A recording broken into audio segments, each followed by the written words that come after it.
Hello, जय Hind everyone. तो recently आपकी उत्तर प्रदेश जो सरकार है उन्होंने एक कानून पास किया है और उस कानून को लेके काफ़ी विवाद जो है हमें उत्तर प्रदेश में देखने को मिलेगा। तो उसी कानून के ऊपर आज हम यहाँ पे बात करने वाले हैं जो कि आपका उत्तर प्रदेश के अंदर पास किया गया है। और ये जो कानून है ये धर्मांतरण को लेके है। हमें ये देखने को मिलता है कि समय समय पे उत्तर प्रदेश के अंदर मुसलमानों के लिए कोई ना कोई नए कानून जो हैं वो पास करे जाते हैं बीजेपी पार्टी के द्वारा, या फिर आप कह सकते हो योगी आदित्यनाथ की सरकार के द्वारा। यहाँ पे इस बार आपका जो कानून पहले भी पास हुआ था, इस बार फिर दोबारा से कानून पास किया गया है और उस कानून में क्या क्या प्रावधान हैं, क्या क्या बातें लिखी गई हैं, वो सारी हम यहाँ पे डिस्कस करने वाले हैं। और अगर आप भी इन चीज़ों में इंटरेस्ट रखते हैं तो वीडियो को लास्ट तक जरूर देखना, ताकि आपको पूरा का पूरा मुद्दा समझ आए कि क्या मुद्दा है और क्या उत्तर प्रदेश के अंदर चीज़ें जो हैं या किस तरीके से उत्तर प्रदेश में चीज़ें चल रही हैं, सारी की सारी चीज़ें हम यहाँ पे जानेंगे। तो सबसे पहले अगर आप देखोगे तो बहुत सारे न्यूज़ आर्टिकल्स आपको मिलेंगे और उन न्यूज़ आर्टिकल्स में बताया है कि किस तरीके से उत्तर प्रदेश में धर्म परिवर्तन करना और ज़्यादा मुश्किल हो चुका है। पहले अगर आप बात करोगे तो उत्तर प्रदेश में धर्म चेंज करना इतना मुश्किल नहीं था, या फिर साथ में आप कह सकते हो अगर आपने धर्म चेंज करवा भी दिया किसी का तो इतनी स्ट्रिक्ट पनिशमेंट नहीं थी जितनी कि आज के टाइम में हमें यहाँ पे देखने को मिलेंगी। अगर हम यहाँ पे बात करें सबसे पहले कानून के बारे में, तो रिसेंटली सोमवार के दिन आपका जो कानून है वो उत्तर प्रदेश विधानसभा के अंदर पास कराया गया। और इस कानून में क्या लिखा गया? इस कानून में लिखा गया कि अगर आप किसी को जबरन धर्म परिवर्तन कराते हो तो आपको उम्र कैद भी हो सकती है और 20 साल की सजा भी आपको हो सकती है।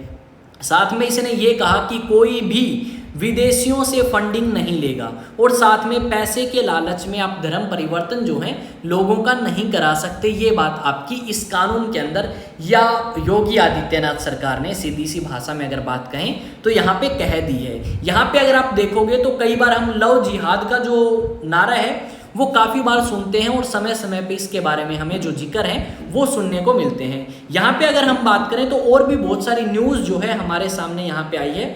जो उत्तर प्रदेश सरकार है उन्होंने कहा है कि जो लोग पीड़ित हैं, जिनका जबरन धर्म परिवर्तन कराया गया है, उन लोगों को सुरक्षा प्रोवाइड करने का काम उत्तर प्रदेश सरकार यहाँ पे करने वाली है इस विधेयक या इस कानून के थ्रू। और ये आपका पास हो चुका है विधानसभा के अंदर उत्तर प्रदेश में।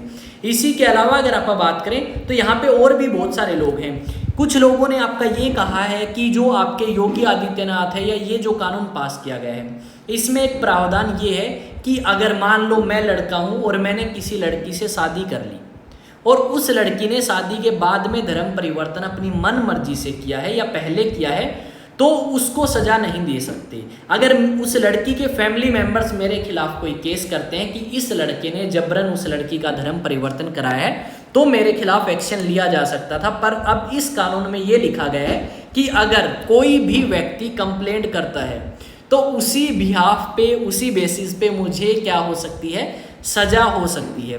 अब जो आपके विपक्ष के नेता हैं, ठीक है, तो विपक्ष के नेताओं का कहना है कि अगर कोई व्यक्ति अगर किसी का झूठा नाम ले दे तो उसको तो सजा होगी, तो उस व्यक्ति को परेशानी का सामना करना पड़ सकता है। तो इस चीज़ के ऊपर हमें सोचने की ज़रूरत है।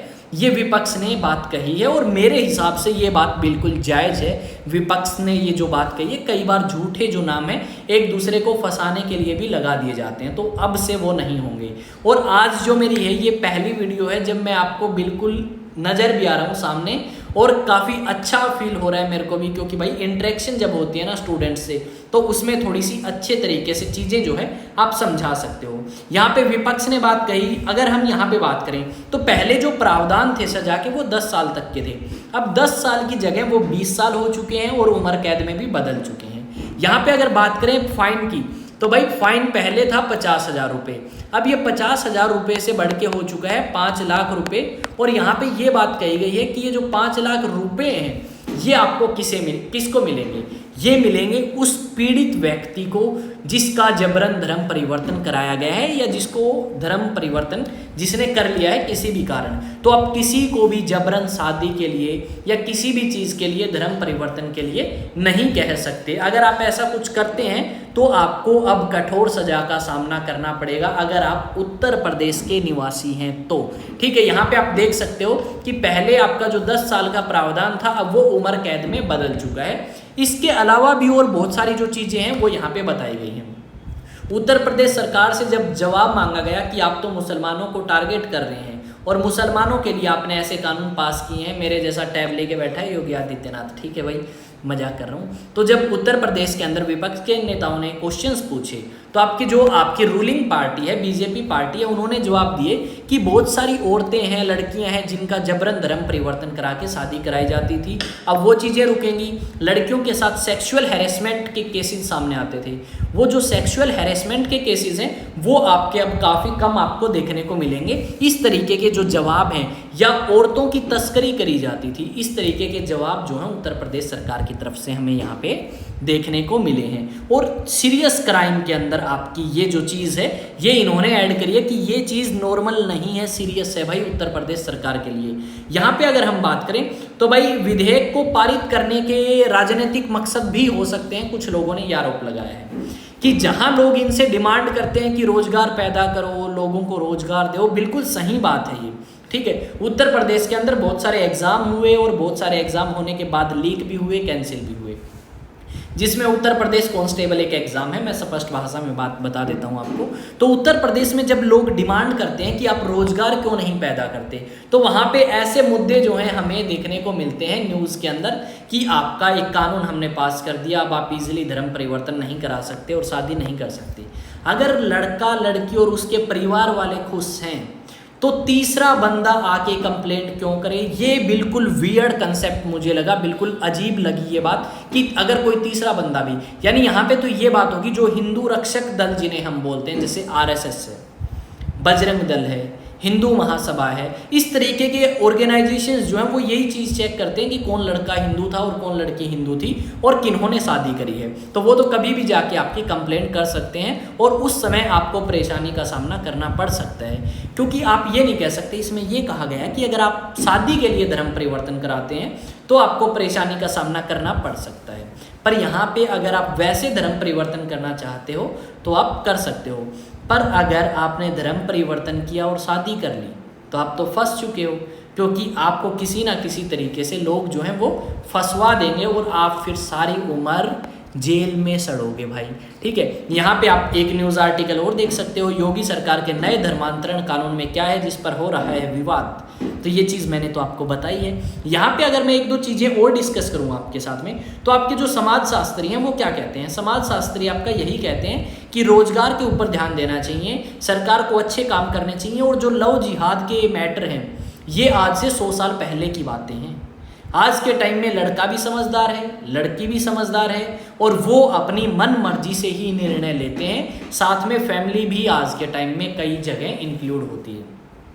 तो सरकार को कानून बनाने चाहिए बिल्कुल डेफिनेटली, क्योंकि पेरेंट्स उससे काफ़ी परेशान होते हैं।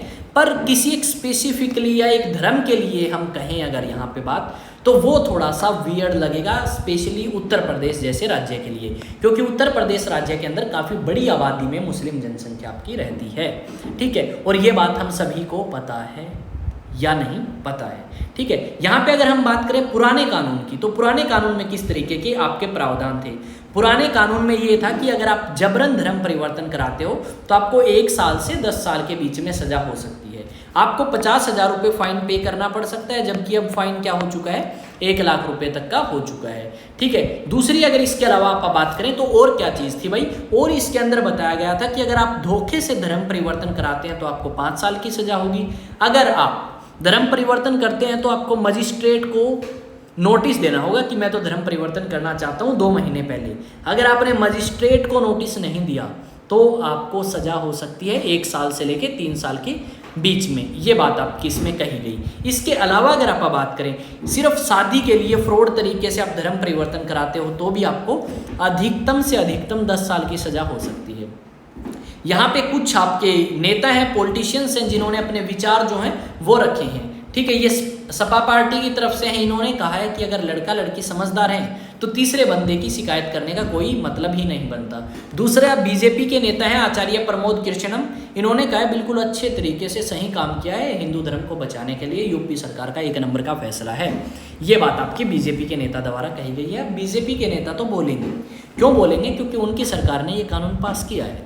और आपके हिसाब से ये जो कानून पास किया गया है ये सही है या गलत है, वो आप मुझे बताएंगे कमेंट सेक्शंस में। और अगर वीडियो समझ आई है तो आप वीडियो को लाइक भी करें, शेयर भी करें अपने दोस्तों के साथ, और चैनल तो आपका अपना है ही, इसे सब्सक्राइब करे बिना मत जाएं। ऐसी ही अपडेट्स आपको समय समय पे मैं देता रहूँगा। और इंटरेक्शन कैसा रहा भाई, फर्स्ट क्लास है, बिल्कुल लाइव इंटरेक्शन जैसी मुझे फीलिंग आ रही है। और आज भाई बहुत मज़ा आया वीडियो बनाने में, सही बता रहा हूँ। तो ऐसे ही अपनी क्लासेज आगे कंटिन्यू रहेंगी। अगर किसी भी प्रकार का कोई भी डाउट है तो आप मुझसे पूछ सकते हैं इंस्टाग्राम पे, टेलीग्राम पे, व्हाट्सएप पे या फेसबुक पे। आपको सभी के लिंक कहाँ मिलेंगे, चैनल के डिस्क्रिप्शन में या चैनल के अबाउट में जाके लिंक मिलेंगे। साथ में अगर हम बात करें तो आप हमारे साथ में कंपटीशन कोर्सेज के लिए, अब शायद मैं आपको नहीं दिख रहा हूँ इस स्लाइड में, ठीक है, तो अगर आप कंपटीशन के लिए प्रिपेयर करना चाहते हैं जैसे NDA, CDS, FCAT, तो आप IAS स्टडी सेंटर पे आके विजिट कर सकते हैं। और यहाँ पे आपको ईजिली जो है हमारा कॉन्टैक्ट नंबर और एड्रेस भी विजिबल होगा, और साथ में मैं भी विजिबल हूँ भाई, ठीक है। और यहाँ पे अगर बात करें तो भाई ये एड्रेस है श्री काली देवी स्कूल के सामने, मॉडल टाउन हांसी में। अगर आप अभी ज्वाइन करते हैं तो आप NDA, CDS और FCAT के बैचेस ज्वाइन कर सकते हैं। ये बैचेस आपके रेगुलर चल रहे हैं, तो इनमें कोई अभी एडमिशन नहीं चल रहा। कॉन्टैक्ट करें अधिक जानकारी के लिए, इस नंबर पे फ़ोन करके आप ज़्यादा जानकारी ले सकते हैं। बैचेस की अगर बात करें, ये एक जगह एडवर्टाइजमेंट करा रखी थी, वहाँ का बैनर है और फोटो आई थी मेरे पास, मैंने लगा दी, ठीक है। बैचेस कैसे रहेंगे हमारे, बैचेस रहेंगे सिर्फ और सिर्फ ऑफलाइन बैचेस। तो अगर आप भी क्रैक करना चाहते हैं NDA, CDS या फिर FCAT, तो डेफिनेटली आप IAS स्टडी सेंटर के साथ जा सकते हैं, और आपका रिजल्ट जो है वो बेहतरीन आने की संभावना पूरी है। तो मिलते हैं नेक्स्ट वीडियो में। जय हिंद, जय भारत।